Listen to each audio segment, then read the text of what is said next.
Hey guys, late Boy Scout here. After as much testing and shooting as I was able to squeeze in the short time that I've had this gun on loan, I'm now ready to do my review on the Browning High Power. What an interesting gun. It's got a rich history. I probably won't be able to get into as much of it as I'd like to just because I can't keep it all in my head, but I've got a few notes and I'll try to give you some of it. Let's have a quick safety check before we get started. Magazine is empty. And so is the chamber. So we're dealing with a safe gun here. Good to know. Now, the Browning High Power is based on a design by John Browning and later perfected by Dieudonné Saïve. It was finally introduced in 1935. It's often called the HP for high power or GP for grande puissance, French for great power. It's also known as the BAP, the Browning Automatic Pistol, and the P35 because of its introduction in 1935. It was designed in response to a French military requirement for a pistol like this, basically a high-yield pistol, something that would have lots of rounds. Basically, their requirements were it should be compact, it should have a capacity of at least 10 rounds, a magazine disconnect device, it should have an external hammer, a positive safety. They wanted it to be robust but simple to take down and reassemble, and they wanted it to be capable of killing a man at 50 meters. And they wanted all those features in a gun that would be about 2 pounds or less. And that's about what we have right here, about 2 pounds. So FN Herstal commissioned John Browning to get to work on a gun like that, which he did. He went through a few different prototypes, and some of those were even patented. By this time he'd already sold his patent for the 1911, so he could not use any of those designs or any of those features in designing this gun. He was forced to pretty much start from scratch.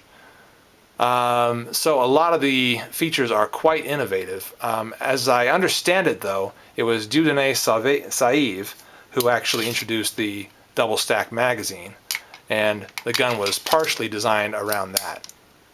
Two of the prototypes that John Browning made were a straight blowback design and also a lock breech design. The lock breech was selected.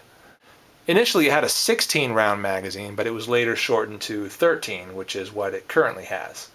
Now, John Browning passed away before the design was completed. It was eventually, as I mentioned before, finished and perfected by Dieudonné Saïve. It was finally introduced, as I mentioned before, in 1935. France decided not to adopt this pistol, but it was adopted in Belgium in their military service. It's also been adopted by countries all over the world in both their police forces and their militaries. The long list of countries that do and have used this gun is far too long for me to go into. I encourage you to visit wikipedia.org and look up their entry on the Browning High Power.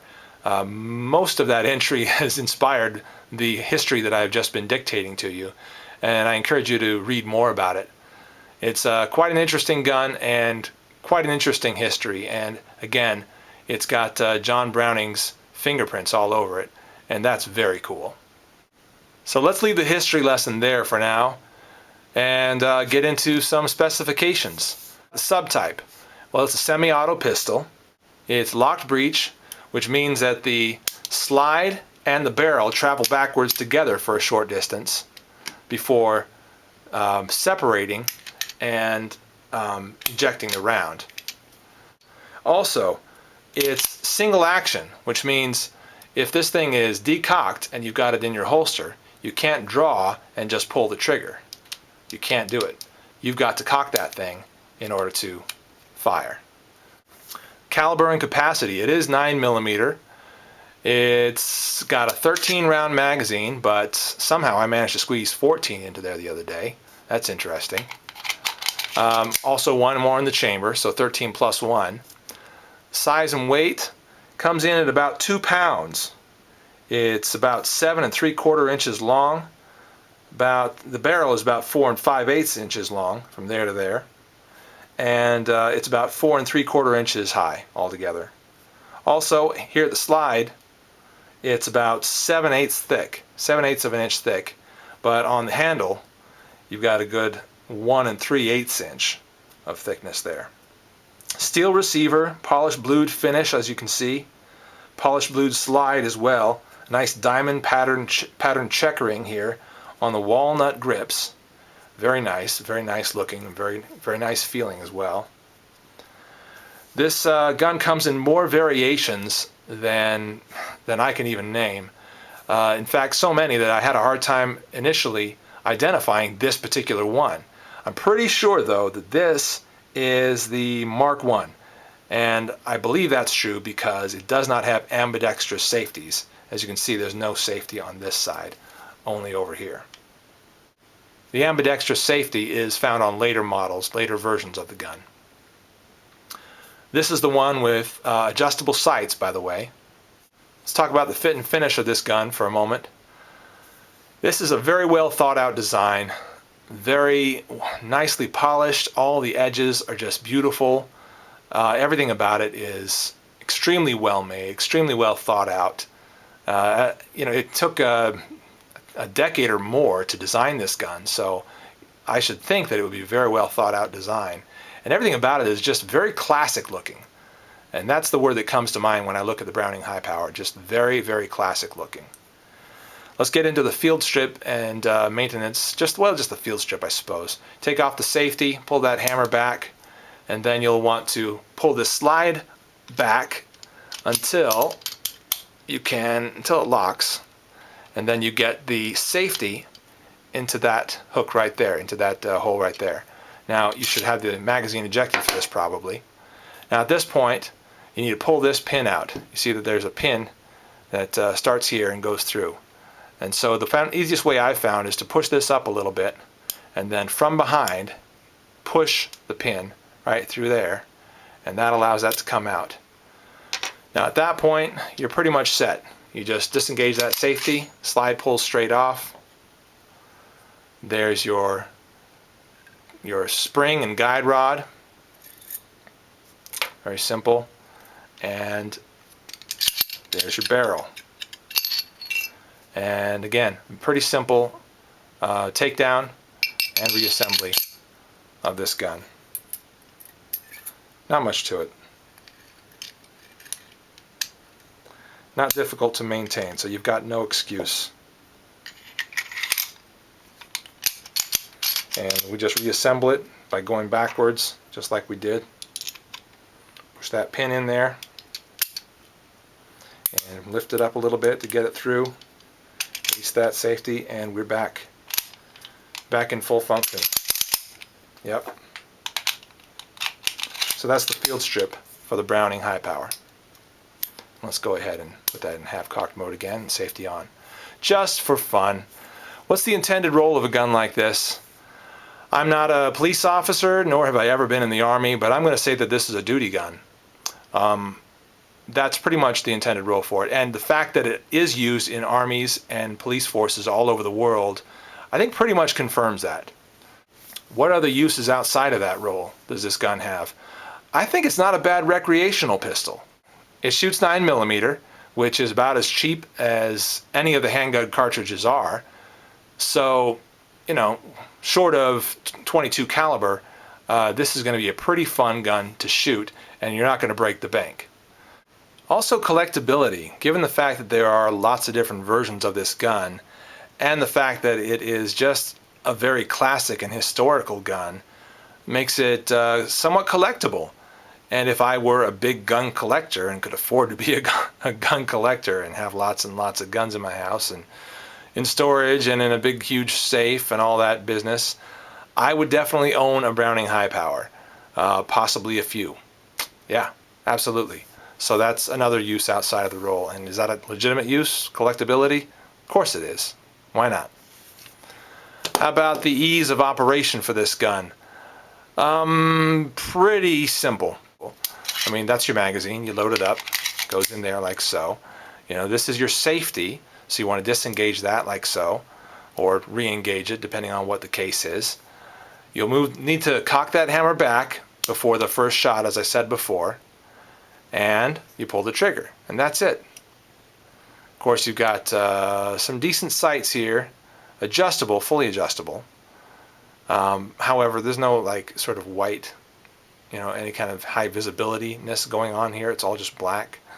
So that's pretty easily remedied with a little bit of, I don't know, sticky tape or something. You could paint that. You could do just about anything to give that a little bit more visibility if you wanted to, if you needed to. So I don't think that this is a complicated gun to operate by any means. The grip and the safety. I mentioned the safety already, and I mentioned the grip already. I think it's a pretty comfortable grip. It's a wider grip than, say, your 1911 and much more sort of compact guns.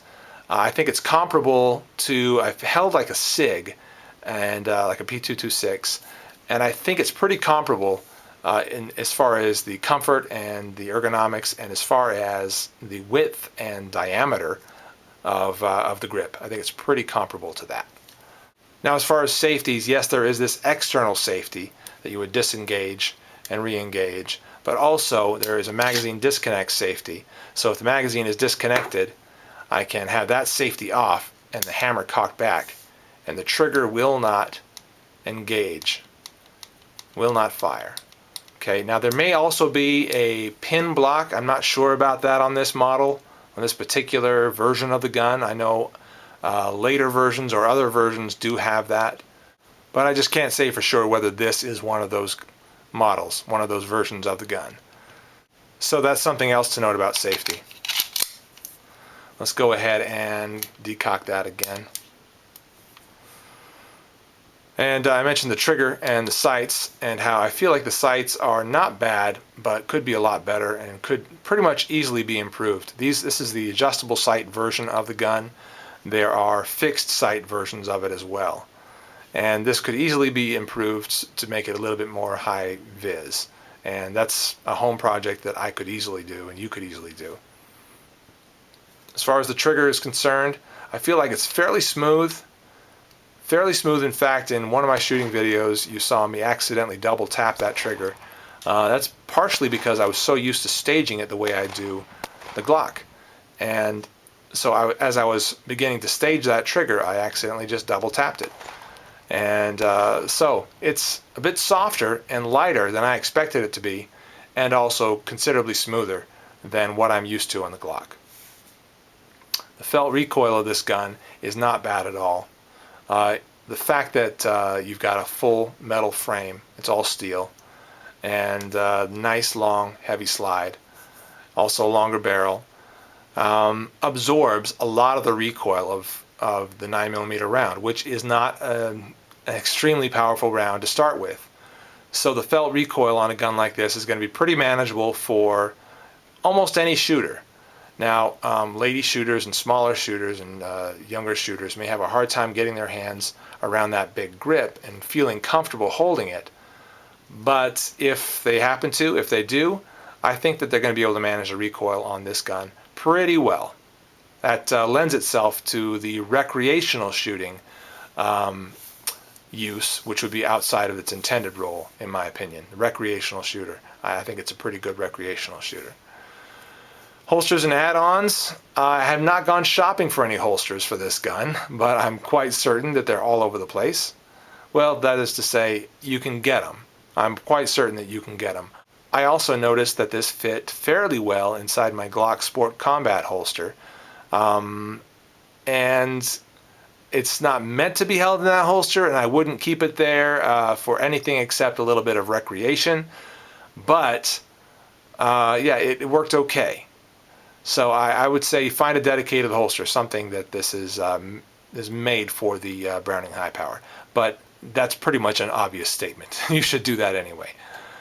As far as add-ons for this gun, I'm really not aware of very many. I'm sure there are plenty out there. Because again, this is used all over the world. It's used in police forces and militaries, just all over the world. And there have got to be any number of add-ons for it. Magazines you're going to be able to find just about anywhere you go shopping. Magazines for the Browning High Power. Found some at a gun show. They were a bit overpriced for the factory magazine, something like $45–50, so I didn't buy one.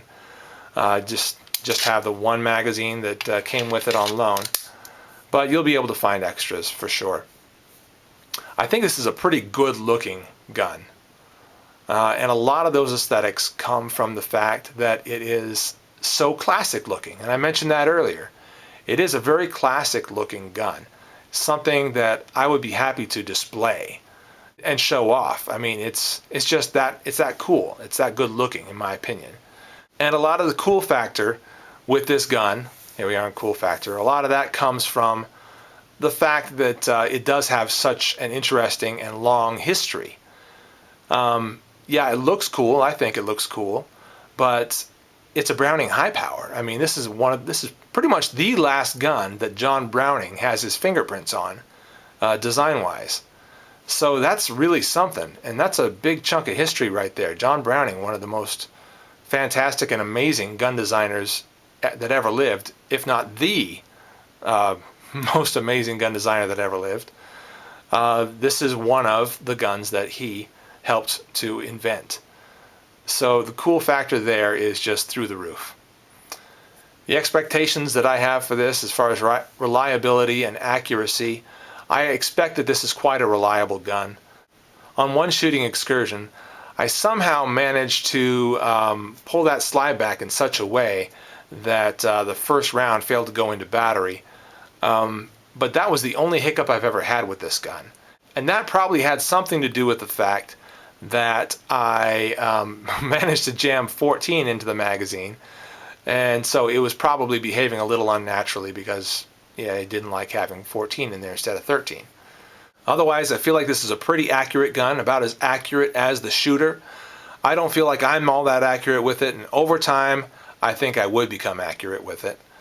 But I think that this is about as accurate as it can be, especially with these nice adjustable sights. Adjustable height-wise and side-to-side, so that's pretty cool. I don't want to talk about accuracy without talking about what I was able to achieve. So here's some stuff I was able to achieve with the Browning high power. This is at 24 feet. Again, we got sort of a ragged hole there with 1, 2, 3, 4 flyers.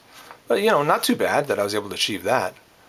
Okay, so that was an earlier one. This was done at, 9/6/2010. Cool. That's not all, though. Here we go with another one. This is from the move and shoot drill, move and shoot course. As you can see, yeah, it kind of widened up quite a bit there from the first one. The other one was kind of a rested heart rate target. Again, this is actually 21 feet instead of 24, so 7 yards instead of 8. And a different, as you can see, different date, almost a month later. So, not an improvement, but yeah, it is what it is. And finally, this is finally, got better. It got better as I spent a little more time with it. My group tightened up a bit. Again, pretty good palm size group there.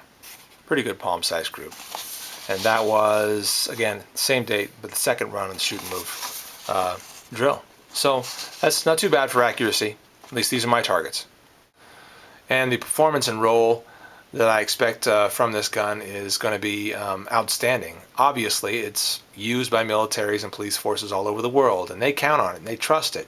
And how can I not expect it to behave well and work well as that type of gun?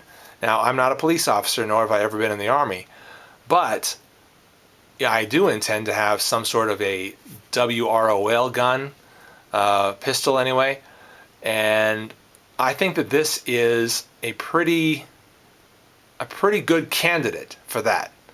It's something reliable, it's something classic, it's proven.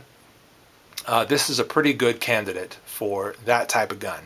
Now down to bang for your buck.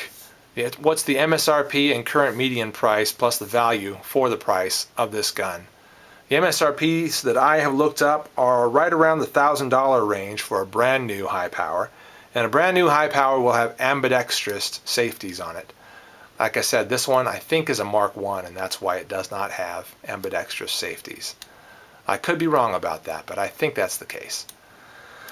There are new and old collectibles on both the primary and the secondary market, and some of those collectibles will go up as far as, wow, $10,000 is what I've seen on Browning's website. and probably even more. But then again, there are also less collectible versions of the gun, but probably just as reliable versions that you could probably find for somewhere in the $600 range. In fact, on my local classified site, which allows the sale of guns and listing of guns, there is actually, I have seen some Browning high powers on there for somewhere in the $600 range. So yeah, I think it's a pretty feasible gun to have price-wise and in many other ways. Okay guys, well that's my review of the Browning high power. A pretty reliable, very historic, great looking gun that could serve well in a number of roles. I'm the Late Boy Scout, thanks for watching.